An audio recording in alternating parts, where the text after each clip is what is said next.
아하스 왕이 아수르의 왕 디글랏 빌레셀을 만나러 다메섹에 갔다가 거기 있는 제단을 보고 아하스 왕이 그 제단의 모든 구조와 제도의 양식을 그려 제사장 우리아에게 보냈더니 아하스 왕이 다메섹에서 돌아오기 전에 제사장 우리아가 아하스 왕이 다메섹에서 보낸 대로 모두 행하여 제사장 우리아가 제단을 만든지라. 왕이 다메섹에서 돌아와 제단을 보고 제단 앞에 나아가 그 위에 제사를 드리되 자기의 번제물과 소제물을 불사르고 또 전제물을 붓고 수은제 짐승의 피를 제단에 뿌리고 또 여호와의 앞 곧 성전 앞에 있던 놋제단을 새 제단과 여호와의 성전 사이에서 옮겨다가 그 제단 북쪽에 그것을 두니라. 아하스 왕이 제사장 우리아에게 명령하여 이르되 아침 번제물과 저녁 소제물과 왕의 번제물과 그 소제물과 모든 국민의 번제물과 그 소제물과 전제물을 다 이 큰 제단 위에 불사르고 또 번제물의 피와 다른 제물의 피를 다 그 위에 뿌리라. 오직 놋제단은 내가 주께 여쭐 일에만 쓰게 하라 하매 제사장 우리아가 아하스 왕의 모든 명령대로 행하였더라. 아하스 왕이 물두멍 받침의 옆판을 떼내고 물두멍을 그 자리에서 옮기고 또 놋바다를 놋소 위에서 내려다가 돌판 위에 그것을 두며 또 안식일에 쓰기 위하여 성전에 건축한 낭실과 왕이 밖에서 들어가는 낭실을 아수르 왕을 두려워하여 여호와의 성전에 옮겨 세웠더라.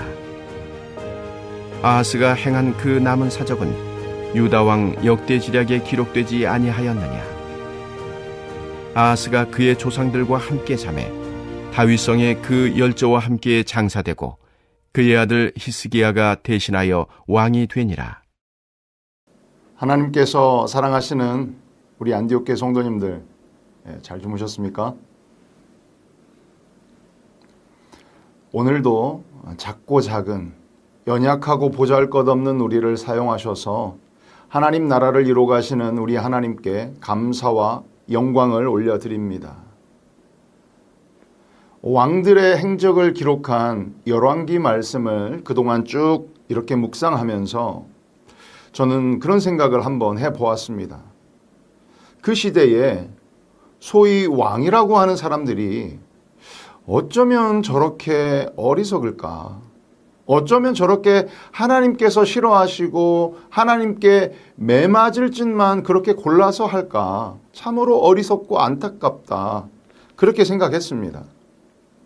그런데 만약에 그 시대에 내가 왕으로 태어났다면 과연 여호와 보시기에 악을 행했던 그런 왕들과는 달랐을까?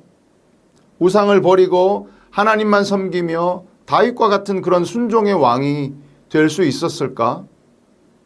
아마 누구라도 그 어떤 왕이라도 그 아버지 때부터 이어온 우상 숭배를 쉽사리 끊어내기란 어려웠을 것입니다.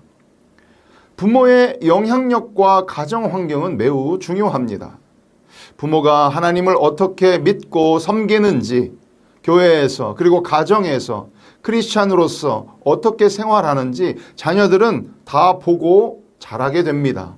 이처럼 부모 세대가 믿음의 본을 보이고 믿음의 유산을 자녀들에게 잘 물려주는 것은 매우 중요한 것이지요.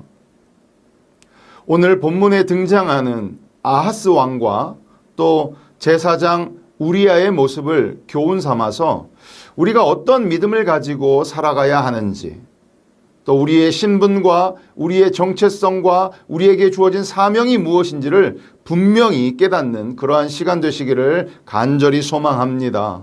아멘. 여러분, 어제 보았다시피 아하스 왕은 하나님 여호와 보시기에 정직하게 행하지 아니하였고 우상을 섬기는 이방 사람들의 모습을 따라했던 그러한 왕입니다. 아람 나라의 왕과 북이스라엘의 왕이 연합해서 쳐들어와서 예루살렘을 정복하죠. 이에 아하스 왕은 북동쪽에 위치한 그 시대의 강국인 아수르에게 도움을 청합니다. 여호와의 성전에 있던 은금까지 다 내어다가 아수르 왕에게 예물로 보내죠. 그 아수르 왕이 아람의 수도 다메섹을 치고 아람 왕 르신을 죽이게 됩니다. 이로써 아하스 왕은 구사일생으로 살아나게 되죠. 그러나 이렇게 맛보게 된 성공과 전쟁의 승리는 오히려 아하스 왕에게 독이 되고 맙니다. 아하스 왕은 자신을 도와준 아스루 왕의 승리의 비결을 엉뚱한 데서 찾게 됩니다. 오늘 본문 10절의 말씀을 우리 한번 읽어보겠습니다. 아하스 왕이 아수르의 왕 디글랏 빌레셋을 만나러 다메섹으로 갔다가 거기에 있는 제단을 보고 아하스 왕이 그 제단의 모든 구조와 제도의 양식을 그려 제사장 우리야에게 보냈더니, 아하스 왕은 어렵고 힘든 위기의 순간에 하나님을 의지하지 않고 이웃나라 아수르의 힘을 의지하고, 그것도 모자라서 그들이 섬기는 이방 우상신에게 제사하는 그 제단의 모든 구조와 제도의 양식을 그대로 본받아서 하나님이 원하는 방식이 아닌 우상신을 섬기는 방식 그대로 베껴와서 제사합니다. 이것은 훗날 하나님의 진노를 사게 되고 결국 북이스라엘과 남유다는 모두 아수르에게 침략을 당하게 됩니다. 아하스 왕은 자신을 구해준 아수르 왕이 섬기는 그 우상제단에 그야말로 보고 반합니다. 아주 뿅 가죠, 그냥. 와, 저 정도의 제단을 쌓고 제사를 지내야 신이 도우셔서 강대국이 되는가 보다. 야, 저 우상제단이 성공의 비결, 승리의 비결이구나. 그렇게 여겼던 것입니다. 당시 국가 간의 전쟁은 자신들이 섬기는 신들의 전쟁이라고 여겨졌기에 자신들보다 강대국이라고 생각한 아수르의 제단이, 그리고 그들이 섬기는 이방신이 더 진짜 신이고 위대하다라고 생각했을 것입니다. 하나님을 제대로 알지 못하고 거짓에 사로잡혀서 거짓 우상에게 매료된 것이지요. 우리도 우리의 눈을 지키지 못하면 어느새 안목의 정욕으로 인해서 죄가 우리 안에 들어와서 자리 잡고 우리의 마음과 생각을 사로잡기 시작합니다. 그래서 우리가 무엇을 보고 무엇을 듣고 하는가가 매우 중요합니다. 여러분, 에덴 동산에서 처음에 어떻게 죄가 생겼습니까? 시작되었습니까? 바로 뱀의 가짜 뉴스 때문이잖아요. 뱀이 여자에게 이르되, 아니야, 괜찮아, 선악과 따먹어도 결코 죽지 않아. 이 거짓에 속아서 죄가 시작된 것 아닙니까?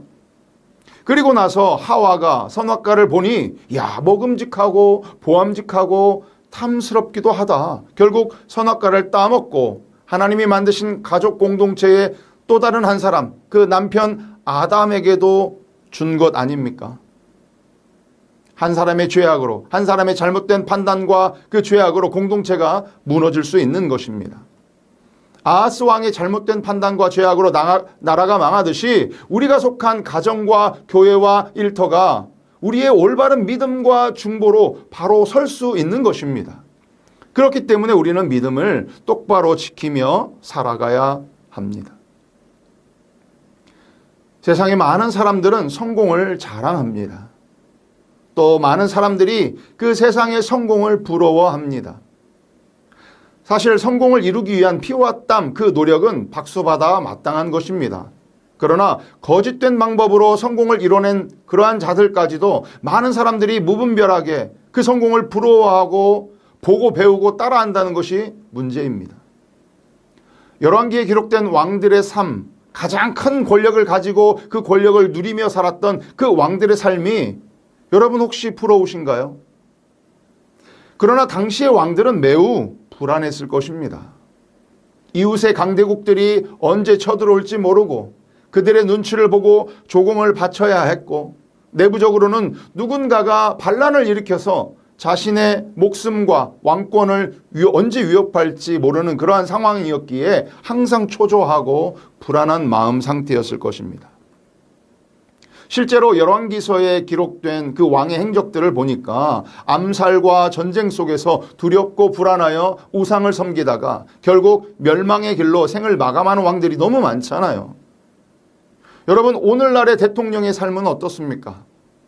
나는 새도 떨어뜨린다는 그 무시무시한 권력으로 자신의 뜻과 반대편에 있는 사람들은 무조건 적으로 생각하고 어떻게든 압수수색해서 죄를 찾아내고 없는 죄도 만들어내고 겁주고 굴복하게 하고 자기 자신들의 죄는 그냥 거짓으로 덮으려고 하고 입 막으려고 그렇게 하고 국민들을 개 돼지로 여기고 언론을 장악해서 국민들의 눈과 귀를 속이려고만 하고 마치 그 권력이 영원할 것으로 착각하고 살지만 결국 국정농단의 죄는 하나둘씩 드러나고 내부에서조차 반대 세력들이 생겨나기 마련인 것입니다. 여러분, 보이는 것이 다가 아닙니다. 겉모습만 보고 판단하지 마시고 겉모습만 보고 세상의 성공과 명예와 부를 부러워하지도 마십시오. 아하스 왕처럼 아수르 왕의 우상제단이 부럽다고 그대로 들여와서 우상 섬기듯 하나님을 섬기면 되겠습니까? 그 제사를, 그 예배를 하나님께서 받으시겠어요? 대통령 되는 것이 부럽다고 권력을 잡고 싶다고 손에 왕자 그리고 그렇게 귀신을 섬기고 미신을 믿으면 되겠습니까? 용하다는 점집에 그리스도인들이 따라가는 게 말이 되냐 이 말입니다. 권력에 줄을 대서 고급 정보들을 얻어서 땅도 사고 주식도 사고 그래서 부와 명예를 얻은들 그게 다 무슨 소용입니까? 결국 역사의 부끄러움으로 기록되고 심판을 면치 못할 것입니다. 사람은 환경이 매우 중요합니다. 무엇을 보고 자랐고 어떤 가치관으로 사는가가 매우 중요합니다. 사람은 쉽게 변하지 않습니다. 하나님의 능력과 은혜가 아니면 사람은 변화되기 어렵습니다. 죄인된 우리가 하나님을 알고 만나지 못했다면 우리의 인생이 어떻게 되었을지, 어떻게 흘러갈지 생각만 해도 끔찍합니다. 우리가 하나님을 창조주와 구원자로 믿고 그분의 말씀에 온전히 순종하는 삶을 사는 것은 어쩌면 기적과도 같은 것이고 그렇기 때문에 우리가 지금 이렇게 하나님의 자녀로 하나님의 백성으로 하나님을 주로 고백하고 섬기며 천국의 소망으로 사는 것은 우리의 힘과 노력이 아닌 하나님의 은혜요 그 은혜에 늘 감사하며 그렇게 살아가야 하는 것입니다. 아멘.